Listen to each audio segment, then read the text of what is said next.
అందరికీ మరణాత. దేవుని వాక్యాన్ని ధ్యానం చేసుకుందాం. యెషయా గ్రంథము 53వ అధ్యాయము 5వ వచనం. మన సమానార్థమైన శిక్ష అతని మీద పడెను. ప్రియమైనటువంటి దేవుని సహోదరులారా, మన జీవితంలో చాలా ప్రశ్నలు ఉంటాయి.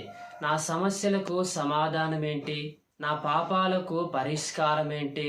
నా హృదయానికి నిజమైన శాంతి సమాధానము ఎక్కడ లభిస్తుంది అని మనుషులైనటువంటి వారు చాలా చోట్ల సమాధానాన్ని వెతుకుతారు. లోకములో, మనుషుల్లో, ధనములో.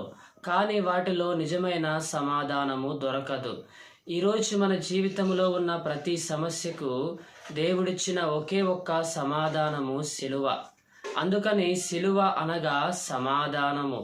కాబట్టి ఈరోజు నీవు నేను కూడా ఆ యొక్క యేసుక్రీస్తు దగ్గరకు వచ్చి, ప్రభువా, నా జీవిత సమస్యలకు నీవే సమాధానము అని ఆయన్ని నమ్మగలిగితే ఆయన మన జీవితంలో నిజమైనటువంటి శాంతిని, సమాధానాన్ని దయచేస్తాడు.